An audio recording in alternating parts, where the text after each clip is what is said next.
बिस्मिल्लाहिर्रहमानिर्रहीम। अस्सलाम वालेकुम नाज़रीन। पाकिस्तान पता नहीं दो राह पे खड़ा है, चौराहे पे खड़ा है। कोई फैसलाबाद का 8 बाज़ारों का घंटा घर बन चुका है या कोई 16-18 रास्तों के दरमियान में है। बहरहाल जहाँ भी खड़ा है और जिस भी पहुँचा है, सूरत हाल इंतहाई तशवीशनाक है। जहाँ तक पहुँचने के लिए कोई सफ़र को आसान नहीं था, बड़ा कठिन और बड़ी मेहनत और मुशक्क़त के साथ हमने इस मुल्क को यहाँ पहुँचाया। हमेशा से जब से मैंने थोड़ा सा अपना शऊर जो किया है, क्योंकि मैं ये समझता हूँ शऊर वही है जब आप हक़ और सच, सही और गलत में अपनी अकल के साथ उसके अंदर फ़र्क हासिल करें, तो वो शऊर वो होता है, उम्र से नहीं आता। तब आता है कि जब आपको पता चले कि राइट और रॉन्ग जो है वो आपकी अकल की इतनी इस्तिताअत हो जाए कि उसे कर सकें। तो मैं उसके बाद मेरी पूरे का पूरा एक हौसले मुताला कह लें, यकसुई कह लें कि इस मुल्क को में जो हमारा जो तबाही बर्बादी या जो एक आज हालात हैं, बहुत ही कसम पुरसी की हैं, बहुत ही दगरदू हैं। इसमें मेरा जो प्रिंसिपल एक्यूज़्ड है, यानी कि जो असल जो वारदात है जिस मुजरिम की, तो वो तो एस्टेब्लिशमेंट।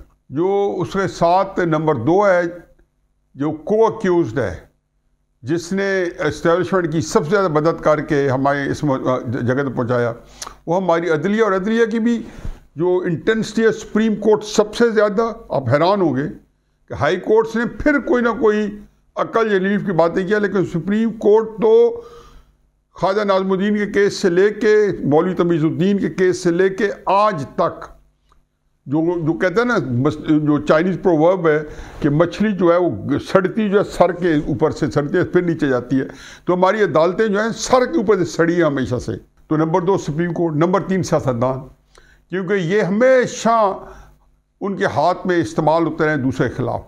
ख्वाजा नाज़मुद्दीन साहब को जब हटाया गया तो मोहम्मद अली बोगरा साहब जो है उसी कैबिनेट के साथ लेके वो वज़ीर आज़म का हल्फ उठा रहे थे। वही पार्टी मुस्लिम लीग, जो मुस्लिम आल पाकिस्तान मुस्लिम लीग जो थी, उसी तरीके से डटी रही। नवाज शरीफ साहब को हटाया तो इमरान खान साहब इस्तेमाल में है, बेनज़ीर के खिलाफ नवाज शरीफ साहब के खिलाफ बेनज़ीर, और फिर अब इमरान खान साहब के खिलाफ जो है मुस्लिम लीग, नून और PDM और सारी जमातें। तो ये जो है ये 3 मुजरिम हैं पाकिस्तान के कौमी। सियासतदान जो है, जब उन्हें मौका मिला है वारदात करने का, जुर्म करने का, तो उन्होंने ज़्यादा तामुल से काम नहीं लिया, ज़रा हिचकिचाहट नहीं दिखाई और बिल्कुल एक शरीक जुर्म बन गए, पार्टनर इन क्राइम। और पाकिस्तान सुप्रीम कोर्ट तो फौज की हाथ की घड़ी या हाथ की छड़ी और जेब की घड़ी रहे हैं। चलो जो कुछ है अब तुम्हारे सामने है। अब हमारे पास रास्ता क्या है कि क्या सूरत हाल क्या है। 22 करोड़ लोगों को इस बात का पता चल गया है कि पाकिस्तान की सूरत हाल जो है बहुत परेशान कुन है। हमारे जो बुज़ुर्ग हैं, मेरे जो सीनियर्स हैं, आखिर को मैं भी 70 साल का हूँ, और मेरे जो सीनियर्स हैं वो किस एज के होंगे, खुद अंदाज़ा लगा लें। लेकिन वो इतनी तकलीफ़ में है कि कई तो मुझे फ़ोन करके कहते हैं कि जाओ जाए किसी बड़े से मिलो, आप कोशिश करो। अव्वल तो किसी को किसी से इंटरेस्ट नहीं है, क्योंकि इस वक्त जिन लोगों के पास को हल हो सकता था या हल के अंदर कोई मददगार हो सकते थे, वो किसी और कैफियत में है, या तो बिल्कुल बुरी तरीके से ज़हनी तौर पे मगलूब हो चुके हैं और वो एक जिसको कहना चाहिए कि डायरेक्शनलेस हैं, क्लूलेस हैं, बेबसी तो उनके अंदर है ही है, इसमें कहना कि नहीं है। और या ये है कि वो बिल्कुल समझते हैं कि जी कोई सूरत हाल हो जाए तो वो हर एक के लिए तैयार है और कोई फ़र्क नहीं पड़ता। आखिरकार हमने ये पाकिस्तान के अंदर इसी तरह की बदतरीन सूरत हाल जो है 1970-71 में देखी थी। और ये देखें आप मेरे वीलॉग जैसे देखें, मैंने कहा था ना कि ये 2-3 साल से जब से वीलॉग शुरू किए हैं, और उससे पहले मेरे TV प्रोग्राम और मेरे कॉलम्स, तसलसल से कह रहा हूँ कि जो 1970-71 की तरफ ये मुल्क जा रहा है, इतना वावेल है। लेकिन जब तब नहीं फ़र्क पड़ा तो अब क्यों फ़र्क पड़ना चाहिए। अब तो खैर होनी नहीं होना है। अब तो जो बात है कि ये जो गिलास है ना, इसके अंदर अब इसकी शेप नहीं तब्दील की जा सकती, लेकिन ये प्रोसेस के बाद ये शेप आई है। ये प्लास्टिक हुआ होगा, उस पर पिघलाया गया होगा, फिर कोई जो फॉर्मेट बना होगा, उसके अंदर एक डाई बनी होगी, डाई के अंदर इसकी शेप दी गई होगी, और फिर उसके बाद शीशों के लगने के लिए ये जो है मेरी रीडिंग ग्लासेस तैयार हुई हैं। अब इसको आप ये कहें कि जी ये काश इस प्लास्टिक से ये ज़ाया हो गया और इसको इस्त्री करते नहीं, वो टाइम गुजर गया। अब तो आपने इसको अच्छा कहें या बुरा कहें, ये आपके सामने मौजूद है। ये हमारे पाकिस्तान के हालात हैं, इसको हम अच्छा कहें बुरा कहें, ये हमारे सामने है। मैंने सबसे रब्ता किया है और बहुतों से पूछा है, वो तो मुझे कहते हैं बताएं क्या हाल है। जब जिन लोगों ने हालात ठीक करने हैं वो जब आपसे पूछना शुरू कर दें कि हालात कैसे ठीक करने हैं, कहोगे अब क्या हाल था। मैंने यही बताया कि मैंने कितनी बदकिस्मती, आज भी एक हमारा सेमिनार था जंग का, और उसमें यह था कि मुल्क की जो सूरत हाल है कि जो हालात हैं इसको कैसे हल किया जाए। तो वहाँ भी मैंने यही कहा जी मेरे नज़दीक तो हल नहीं है, क्योंकि मैं तो पीछे अपने 3-4 महीनों से जो कॉलम लिखे हैं उसमें सिवाय मायूसी फैलाने कुछ नहीं किया। क्योंकि मैं जब मायूसी नहीं थी, उम्मीद के साथ कहा जाता था ये ना करें हम यहाँ फंस जाएंगे। आप 2015-2016 में निकाल के आपको दिखाऊंगा अपने कॉलम, जिसमें मैंने कहा था ये आप जो राहील शरीफ की क़यादत में आपने जो काम हरकत कर रहे हैं और एक सियासी हुकूमत को जो आप जड़ से उखाड़ के फेंक रहे हैं, आपको अंदाज़ा नहीं है इसका क्या आपके साथ असर होगा। अब क्या फ़र्क पड़ा, मतलब नवाज शरीफ एक फैमिली आपने उसको साइड लाइन कर दिया, 22 करोड़ अवाम तले गए, और अभी भी वो 22 करोड़ अवाम बेचारे तले भी जा रहे हैं और वो समझ रहे हैं कि हम इन जिन लोगों की वजह से तले जा रहे हैं अब उनको वो बेकसूर ठहराते हैं, उनको कसूरवार ठहराते हैं जिनका कसूर नहीं है। अब उनकी गिरबानों तक हाथ है, यानी कि एक नुकसान हुआ है और दूसरा उसका इदराक नहीं है कि उसकी जो है क्या वजूहत है। राय आमा जो है इस वक्त पाकिस्तान के एस्टेब्लिशमेंट के खिलाफ हमवार हो चुकी है। अब इसमें भी देखें कितनी अजीबोगरीब सूरत हाल है कि राय आमा जो नवाज शरीफ साहब के चाहने मानने वाले थे, मैं हमेशा कहता था कि वो एस्टेब्लिशमेंट के ख़िलाफ़ उनके अंदर एक मौदाना रवैया है। उन्होंने बहुत तकलीफ उठाई है इनके हाथों, बड़े जलील हुए, उनको इतना जलील किया है। अब तो खैर अल्लाह ताला ने, मैं तो हमेशा कहता हूँ नवाज शरीफ का बदला लिया जा रहा है।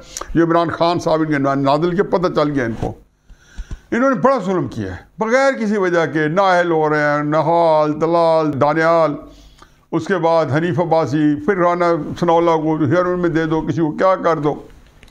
एक ऐसी सूरत हाल थी कि साफ पता चलता था कि इमरान खान साहब की हुकूमत जो थी वो एक फैशिस्ट गवर्नमेंट थी, एक फस्ताई हुकूमत है। फैशिस्ट गवर्नमेंट पहले तो समझ लें क्या होता है। फैशिस्ट हुकूमत होती है जो कि इख्तिलाफ राय को गुंजाइश ना दे, जो कि झूठे तरीके से ऐसा बयानिया नाफिज करे कि जिसमें इख्तिलाफ राय ना हो, और जो तशद्दुद के साथ जो हुकूमत करे, पुरतशद्दुद हुकूमत करे।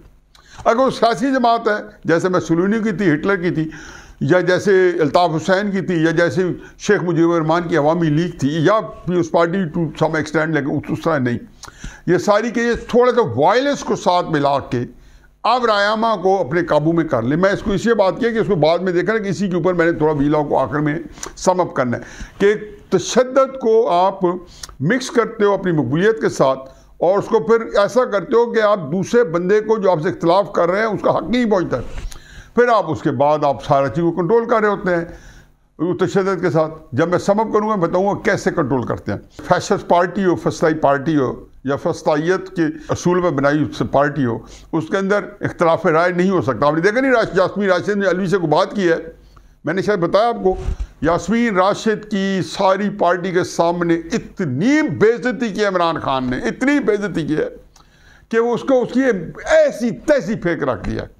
और सबको पता है, चाहे अलवी हो चाहे कोई हो, मैं कहता हूँ कि कोई बंदा इमरान खान साहब से इख्तिलाफ करके देख ले, चाहे कोई बंदा हो, किसी किस्म का हो, एक बात जो उन्होंने तय कर लिया है, कोई फैसला कर लिया, कोई इख्तिलाफ करके दिखा दे, पार्टी क्या उसके लिए जीना जो अजाब बन जाएगा। लेकिन उसके मुँह से सब इस्तेमाल हो चुका है। और फिर होता क्या है कि उनके ऊपर अपने ही वर्कर्स के ज़रिए अपनी पार्टी के लीडरों को ज़दोकोप करवाना, उनको घेराव जलाया करना, फिर उन्हीं वर्करों को इस्तेमाल करना पुलिस के खिलाफ। यही वर्कर इस्तेमाल होंगे, इस यहाँ पे मुखालिफ उम्मीदवार को इलेक्शन नहीं लड़ने देंगे और पोलिंग स्टेशन के ऊपर कत्ल गारत होगी, फसाद होंगे। यही मैंने कहा था जब सुप्रीम कोर्ट ने फैसला किया था। मैंने कहा कितना अल्लाह ताला का हमारे पे अजाब है कि हम आइन के मुताबिक चलते हैं, सुप्रीम कोर्ट आइन को रेगुलेट कर। वैसे तो सुप्रीम कोर्ट ने कमाल कर दिया ना कि कितना मतलब कॉन्टेंशियस इशू जिसके लिए थोड़ी दानिश चाहिए थी, उसको हल करने के लिए ज़्यादा टाइम चाहिए था, उन्होंने कहा हमने 2 दिन में करना है। सुप्रीम कोर्ट जो है वो बिल्कुल एक ऐसा था कि बाटा की कीमतें होती हैं 19 रुपये 95 पैसे हमारे ज़माने में, और उसी के मतलब कोई वक्त है कि आपने कहा 2 दिन के अंदर फैसला करेंगे, हमारे पास वक्त नहीं है। मतलब कौम जो है वो अपनी तारीख के बदतरीन बहरान से गुजर रही है, जो इंतजामी भी है, जो आईनी भी है, जो कॉन्स्टिट्यूशन भी है, जिसमें सुप्रीम कोर्ट का खुद पैदा किया हुआ है। ये बाबे रहमते वगैरह और ये हमारे आज के जजेस जो है ये क्या गुल खिलाते रहे उन 2016, 2017, 2018 में, उन्हीं का तो है कि आज पाकिस्तान जो है वो मुंह के बल जमीन में कूदा पड़ा है। ये उन्हीं की करतूत थे जिसमें से नवाज शरीफ को जबरदस्ती निकाल के फुदक के अपनी सीटों पर इतने कद थे। अल्लाह ताला ने इनको पर्सनैलिटीज भी नहीं दी थी और उसके बाद कूद के ये हमें फैसले सुनाते रहे, ब्लैक लॉ डिक्शनरीज माफिया। अब देखें माफिया कैसे होते हैं, किस तरीके से माफिया ने कंट्रोल किया स्टेट को। अल कपूर जिस तरीके से जाता था अमेरिका की अदालत, जो अमेरिका की तारीख का सबसे बड़ा डाकू और माफिया इंचार्ज, वो जैसे अदालतों में जाता था, इसी तरीके से इमरान खान जा रहा है। कोई है जुर्रत को देखे, ये वो तरीक़ेकार। इमरान नवाज शरीफ 200 बंदों के साथ सुप्रीम कोर्ट गए थे और दीवार के ऊपर चढ़े थे, उनको सजाएं हो गई, उनकी सीटों से जो MNA ज़ाया कर बैठे 4-5। लेकिन आज तक कहते थे नवाज शरीफ सुप्रीम कोर्ट का हमला किया था। मैं हमेशा कहता हूं हमला ये होता है, लेकिन इसके बारे में इसको कभी भी हमला नहीं कहा जाएगा। ये तो आज़ादी की स्ट्रगल है, वो तो आज़ादी के नारे लगा रहे हैं। किससे आज़ादी लेनी है मुझे नहीं पता, क्योंकि अमरीकियों का तो ये है कि वो रॉबर्ट राफेल फिर आई हुई है पाकिस्तान में, कल बताया। वो तो अमरीकी जितने CIA के एजेंट हैं, जितनी जहरीली यहूदी लॉबीज़ हैं, वो इमरान खान के लिए एक्टिव है, क्योंकि इमरान खान से कोई गर्ज नहीं है। इमरान खान के ज़रिए पाकिस्तान जो है वो तितर बितर हुआ चाहता है, और इमरान खान ने अपनी पाकिस्तानी कौम को वरगला लिया, क्योंकि ये फिनोमेना पिछले 100 साल से है कि नफरत के ऊपर जो सियासत उभारते हो, अगर आप मकबूलियत उसमें हासिल कर लो, जैसा कि अल्ताफ हुसैन ने की थी, पॉपुलैरिटी और नफरत मिलाई थी, जैसा कि मोदी कर पॉपुलैरिटी और नफरत मिलाई थी, जैसा डोनाल्ड ट्रंप कर पॉपुलैरिटी और नफरत, जैसा कि शेख मुजीबुर रहमान ने की थी पॉपुलैरिटी और नफरत। ये इतनी जहरीली चीज़ है। उनको तो इससे फ़ायदा है कि हिंदू मेजॉरिटी है, उनको कहा जी ये मुसलमान तुम्हें खा जाएंगे। चुनाचे सारे 90% हिंदू है इंडिया में, 80% ये करीब 80%। वहाँ पे 75% सफ़ेद फार्म लोग हैं अमेरिका में। उन्होंने कहा सफ़ेद फार्म ख़त्म हो जाएंगे, ये जो आए हुए हैं एशियाई और काले और सारे ये 9-9, 8-10 बच्चे पैदा कर रहे हैं, आप अकलीती हो जाएंगे। कैसे अकलीत हो सकते हैं 70-75%? उनको डरा के उनको साथ मिला दिया। इमरान खान साहब ने उसी तरीके से अपने तौर पे कहा, लोगों को डराया कि ये लोग आप जो है ना ये एक क्लास आपको लेके बैठ गई है। उनके खिलाफ नफरत फैला के इतना ज़्यादा फैलाया कि अब लोग एक दूसरे को कत्ल करने पर आ गए। और फिर उसी नफरत के ज़रिए उन्होंने आज जो कि पुलिस के साथ किया, पुलिस की गाड़ियों को उठा के आग लगा के लाहौर में वो नो गो एरिया बन गया है। ये 9-0 बन गया लाहौर का, 2 ज़मान पार्क, जैसे कराची के अंदर 9-0 था। हम किससे सुनते थे कराची में कैसे हो सकता है कि एक जो कॉन्स्टिट्यूशनल कंट्री उसमें एक एरिया 9-0 यहाँ जवान पार्क है। मकीन चीख रहे हैं कि जी हमें कमाल बनाया हुआ है, और ये जो है ना हमारे उनको उठा के गाड़ियों को, पुलिस की गाड़ी उनके असला छीन लिया, उनको मारो, भाग गई पुलिस। जो न पुलिस को कहा गया कि वर्दी के अंदर, वर्दी के साथ जमान पार्क के सामने से ना गुजरे। लोगों की सबसे बड़ी शहराह वहाँ से गुजर रही है कि ये लोग जो फुल कंट्रोल में हैं और रियासत बेबस है। ये मैंने अपने 2 हफ्ते पहले कॉलम में लिखा था, 3 हफ्ते पहले, कि रियासत बेबस है। आज आपने उसकी अमली मुजाहरा जो देख लिया, रियासत बेबस है। तो सुप्रीम कोर्ट जो है उसी का ये किया धरता है, उसी ने ये तो हमें इशारा दिया था। वही जो थे उछल के सादिक अमीन कह रहे थे, आज अल्लाह मियाँ के पास जाने वाले यकीन जाने, मैं आपको गारंटी करता, मुझे नहीं पता अल्लाह किसी के साथ क्या सलूक करता है, मेरा पता नहीं क्या बनता है, लेकिन मैं मान ही नहीं सकता हूँ कि जो अल्लाह ताला जो है जिसने कौमों के साथ फसाद फिल अर्ज़ किया है, ये जुल्म किया है, ऐसे मुनसिबों को मैं कहता हूँ कि आप लोग अल्लाह मियाँ के हाँ बच जाएं। मेरा नहीं ख्याल, जो कुरान मैं पढ़ता हूँ ना उसमें मेरे सुप्रीम कोर्ट के जजेस साकिब निसार के वक्त से, और जो इस जुर्म में शरीक रहे हैं, और जो इसके अंदर इयानत की है उन्होंने, और जो पाकिस्तानी कौम को यहाँ पहुँचाया है, और जहाँ तक ये आगे जाने वाली है और जिस जगह मुल्क पहुँचने वाला है, इसके अंदर तुम जितने शरीक जुर्म हो उतना कोई भी नहीं है। चुनाचे ये इनका किया धर है सुप्रीम कोर्ट का कि उन्होंने किया है। फिर सियासतदानों का भी यही है कि एक दूसरे के खिलाफ जिस तरीके से इस्तेमाल होता है। आज क्या सूरत हाल है कि आप आइन के ऊपर अमल करते हैं, यही बात मैंने कही, दोबारा दोहराता हूँ, आइन के ऊपर अमल करते हैं तो इस वक्त इलेक्शन जो है, पहले तो मैंने कहा था कि पाकिस्तान की सियासत जो है उसकी सारी जो कंट्रोल्स हैं इमरान के पास हैं।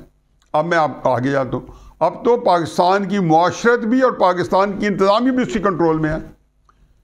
आप ये देख लें मेरी बात कि जैसे सुप्रीम कोर्ट ने कोई फर्ज किया, कोई एक दिन गैरत आ गई जो बाद खराबी वस्यार going to be too late करती है ना, वकीलों ने उनको निकाल के मारना है, ये सूरत हाल बन गई है। अब इमरान खान साहब के जो जत्थे वकीलों में पैदा हो गए हैं, एक और ये सैड स्टोरी है जो उन्होंने आगे क्या करना है क्या नहीं करना। तो सुप्रीम कोर्ट अपने ज़हन में रखना, लिख के रखो कि यू पीपल आर रिस्पॉन्सिबल। आप लोगों ने यहाँ पे इस सारी बीब हुई है, पता नहीं आगे ये चीज़ निज़ाम आप सुप्रीम कोर्ट अब रह सकते हैं नहीं रह सकती 2-4 महीने बाद, आपकी हाई कोर्ट्स रह सकती है इस तरह या नहीं रह सकती 2-4 महीने बाद।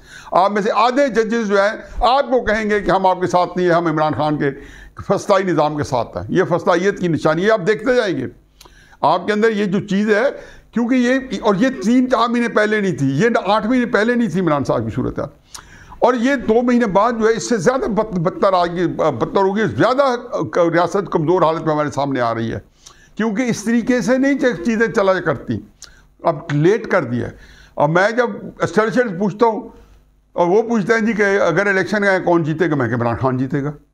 इमरान खान की पॉपुलैरिटी जो है 50-55% फर्ज किया है, ये 60% है, सीटें वो 90% निकालेगा, और जहाँ पे उसे 50,000 वोट है वहाँ से वोट 1.25 लाख निकालेगा, क्योंकि फसाई निज़ाम के तहत इलेक्शन होंगे। वो इलेक्शन के पोलिंग जो स्टेशन है वो कंट्रोल करेंगे और काउंट भी वो करेंगे।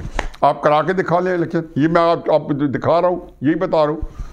अब इस तरीके से ये सूरत हाल आपके सामने है। तो आइन कहता है कि इलेक्शन करो, अब उसका कोई रास्ता नहीं रहा, कभी कोई था भी सही 2-4-6 महीने पहले, अब वो भी नहीं रहा।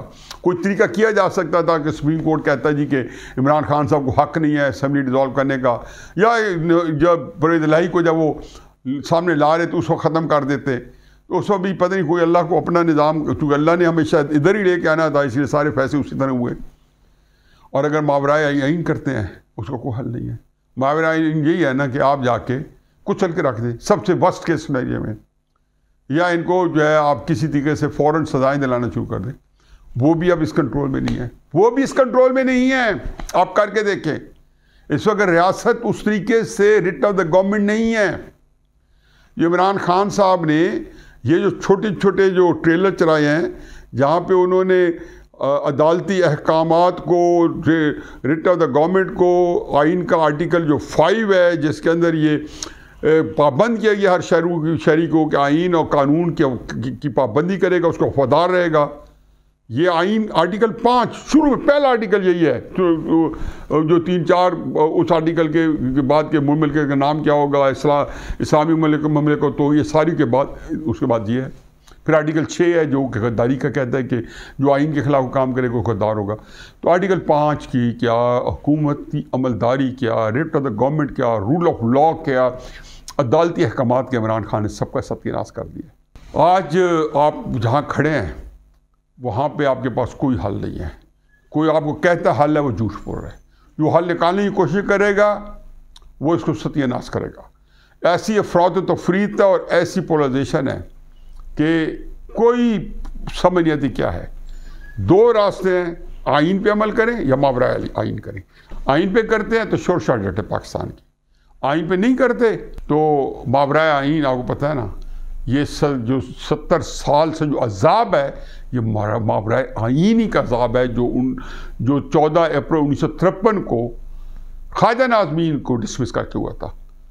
बाकी इस वक्त मेरे से कोई बंदा पूछे क्या हल है, अल्लाह जानता है कि वो कहते हैं ना खिर्द की गुत्थियाँ सुलझा चुका मैं, मेरे मौला मुझे साहिब जनू करे। इलामा इकबाल ने दुआ मांगी थी कि मेरे अल्लाह मुझे पागल कर दे, अक्ल की सारी बातें मैं कर चुका, मेरे समझ में कुछ नहीं आ रहा। इकबाल ने तो किसी और मार्फत में कहा था ना, मैं आम फहम कह रहा हूँ कि मेरे अक्ल में कुछ नहीं आता। मैं अल्लाह से ये दुआ मांगता हूँ कि अल्लाह मियाँ हमारे दिमागों को माऊफ़ कर दे, ताकि इस हसासियत के साथ ज़िंदगी दोबर हो गई है। वमा अलैना इल्लल बलाग।